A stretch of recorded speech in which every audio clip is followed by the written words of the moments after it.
लोक जनशक्ति पार्टी रामविलास के अध्यक्ष और केंद्रीय मंत्री चिराग पासवान को लेकर एक खबर बहुत तेजी से चल रही है, जिसमें चिराग पासवान को मोदी कैबिनेट से इस्तीफे की बात हो रही। साथियों, बता दें कि चिराग पासवान को लेकर जो खबर चल रही है वर्तमान समय में, बिहार के विधानसभा चुनाव को मद्देनजर देखते हुए चिराग पासवान की पूरी तरीके से राजनीति या बिहार की तरफ बढ़ रही है। साथियों, चिराग पासवान बिहार में ही रहकर बिहारियों की सेवा करने को लेकर बिहार फर्स्ट बिहारी फर्स्ट है, एक विकसित बिहार की चिराग पासवान कल्पना कर रहे हैं। साथियों, बता दें कि चिराग पासवान का नज़र पूरी तरीके से बिहार की राजनीति पर है और चिराग पासवान दिल्ली से बहुत जल्द ही अपने आप को छुटकारा करके वापस अपने बिहार पूरी तरीके से बिहार की धरती पर बिहार और बिहारियों की सेवा करने में चिराग पासवान और बेहतर तरीके से लग जाएंगे। साथियों, चिराग पासवान ने पहले ही क्लियर कर चुके हैं कि 2025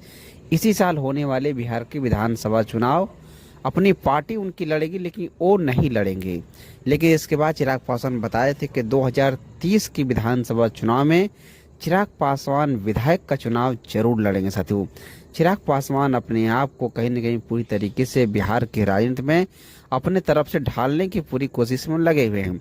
चिराग पासवान 2025 के विधानसभा चुनाव में अपनी पार्टी को एक ऐसे स्तर पर खड़ा करना चाह रहे हैं जिसे चिराग पासवान 2030 में बिहार का मुख्यमंत्री बन सके। साथियों, चिराग पासवान 2030 में विधानसभा का चुनाव लड़ेंगे, जिसमें चिराग पासवान मजबूत तरीके की अपने आप को एक मजबूती की तरह 2025 में साबित करने की तरफ बढ़ रहे थे।